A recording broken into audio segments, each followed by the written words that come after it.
Give a warm welcome to the 2012-2013 women's basketball team, your Westmont Warriors. Today we have the opportunity to celebrate the remarkable journey experienced by this team last year, a journey which culminated in winning the 2013 NAIA National Championship. The 2012-13 season started 1 year ago this month when the Warriors defeated the NCAA Division I Waves of Pepperdine University 67-60 in an exhibition contest.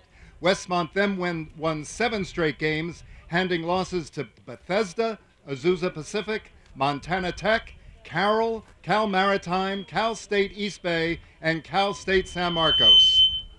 After going 8-1 to start the season, the Warriors were rocked by 2 of the worst losses in program history, falling to nationally ranked Oklahoma City and Westminster of Utah by 32 and 33 points respectively. The Warriors, however, showed no quit. Instead, they banded together to turn around the program, determined to do the work and to fight relentlessly to win. And win they did. The following Friday night, Westmont defeated Simpson to begin a 17-game win streak, the longest in program history. During the streak, the Warriors went undefeated in Golden State Athletic Conference play, winning the GSAC regular season championship with a perfect 14-0 record. That streak included wins over 4 ranked teams and a come-from-behind victory against Biola in the final GSAC game to go undefeated in conference play. The streak ended, however, with a disappointing loss to Vanguard in the GSAC Tournament Championship game. Following the game, head coach Kirsten Moore told the team that even though their winning streak was over, all they would need to do is start another streak and win their next 5, and they would be crowned national champions. Despite the loss to Vanguard, Westmont earned one of 4 number 1 seeds in the national tournament due to its outstanding overall play. At the Frankfort Convention Center in Kentucky, Westmont defeated Cumberland's University 63-58 in the first round, thanks to 27 points and 12 rebounds from Tuche Shanates. The following day, the Warrior Posts made their presence felt as Shanates, Kelsey Sampson, and Lauren Sendy combined for 57 points and claimed a 77-70 second-round victory over Rogers State, propelling the Warriors into the quarterfinals.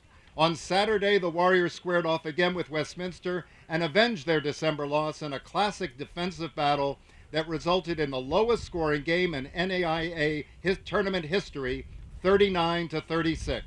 Their gritty, tough, and persistent effort earned the Warriors a trip to the program's first ever Final Four.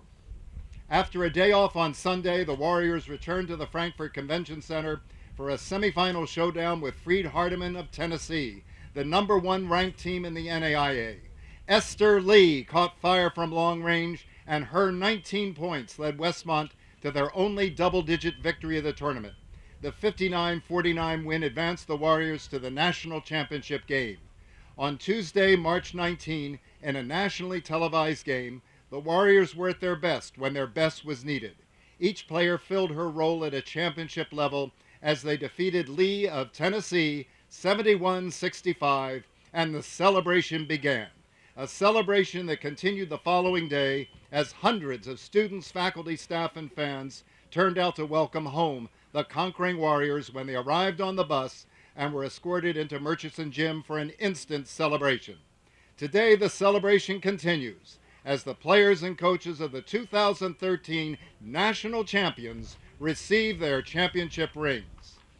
Now, will you please join me in welcoming Westmont President Gail Beebe as he offers his congratulations to the team. All right.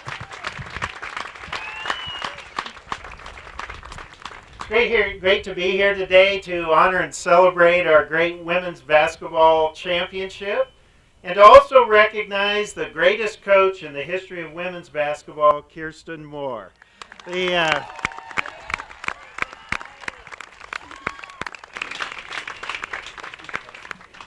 I have absolutely loved watching Kirsten coach. This is my 7th year at Westmont, and we just love sitting behind the bench and seeing all of the ways in which she never gives up. The team's always incredibly well prepared. It's no surprise that after those crushing defeats that were mentioned early in the year, right after Christmas, that the women would respond and that Kirsten and her coaching staff would respond in such a glorious way. It was great to watch and celebrate all those great wins, but it was also a year just tinged with all of the sadness surrounding Alex's death. And to see Kirsten persevere both personally and professionally was literally one of the great experiences of my entire life. And I will always remember this team, always remember Kirsten, for the incredible depth of character that they showed as they persevered to this victory and this glorious championship. We're here today to celebrate them. Would you please stand and join me in a standing ovation for our women's championship team?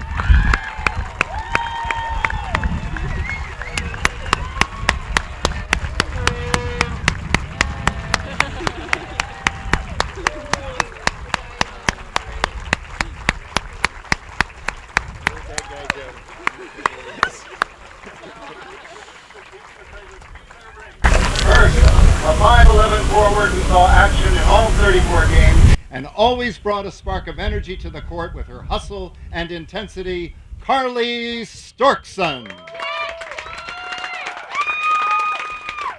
And now a 6'2" forward whose breakout game in the second round game against Rogers State provided 8 needed points in Westmont's second round victory, Lauren Sendy. Next up, a 5'7" starting guard who averaged 7.5 points and 4.3 rebounds per game and whose near double-doubles in both the semifinal and national championship game were paramount to victory, Selena Gugas. Checking in as a 5'4" guard, an all-GSAC and NAIA all-tournament selection, and an honorable mention All-American whose sharp shooting from three-point range lit up the scoreboard all season long, including going 8 for 11 from three-point range in the semifinal and national championship games, Esther Lee for 3.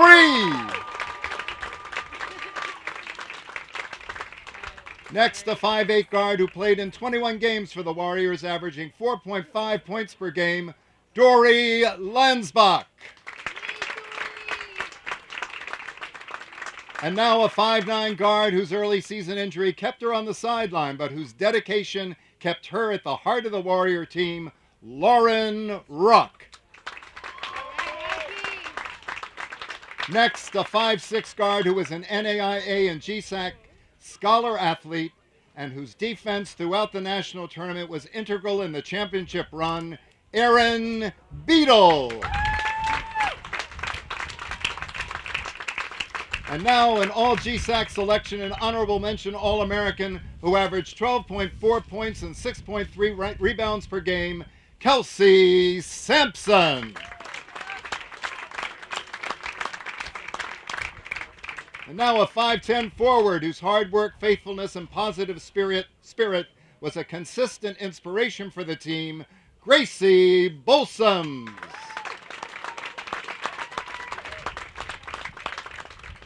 Next up, a 5'9" guard and team captain who led the Warriors in assists with her ability to put her teammates in a position to score, Larissa Hensley. And now a 5'7" guard and team captain who played in every game, hit timely shots, and whose leadership was foundational to the Warriors' success, Jillian Wilbur.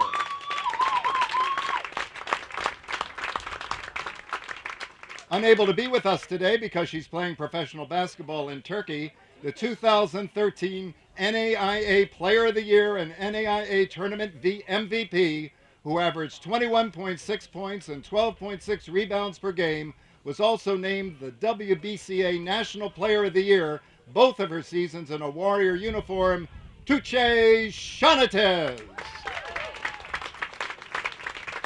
And now please help me recognize our coaches. We have 2 coaches who were unable to be with us today. The first is Danny Russell, who's also a Warrior alum. The other coach unable to join us today because she's playing professional basketball in Poland is Emily Johnson. And now please welcome USC alum and consistent positive presence on the Warrior bench, assistant coach Megan Nico.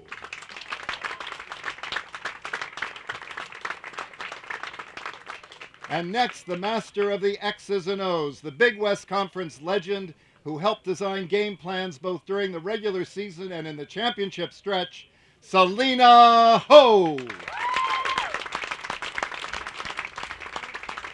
And finally, the NAIA Women's Basketball Coach of the Year, who brought a national championship to Westmont in her 8th season as head coach, Kirsten Moore.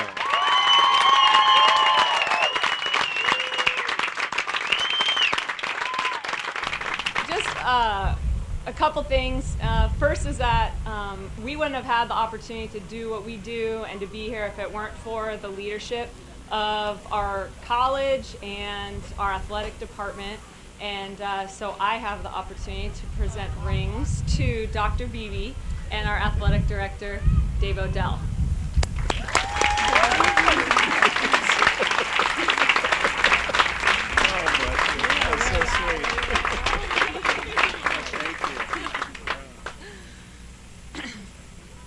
I had the opportunity, we just had a lunch with our team up here while the first half was going on, and I had the opportunity to just say a few words to them. And something that I wanted to share with you was that the journey we went through last year was really quite extraordinary. From everything just that we experienced, it wasn't a season without adversity, obviously. From the adversity in the beginning with my husband passing away and the team rallying around, to the adversity that you've heard about multiple times now as we lost those 2 games in December. But I think that the important thing and why those moments keep coming up as you talk about this team is that really athletics is a laboratory for learning life lessons and to prepare our student athletes for success in life and to be champions in life. And so my hope, we were not playing and trying to accomplish this season so that we could wear a ring.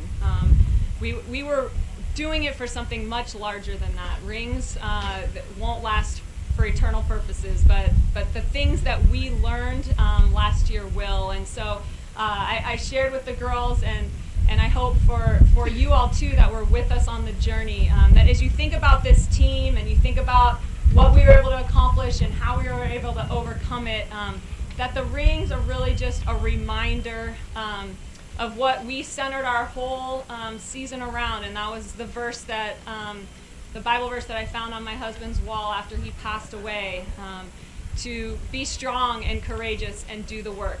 Do not be afraid or discouraged, for the Lord God, my God, is with you. And I think that came through powerfully in our season.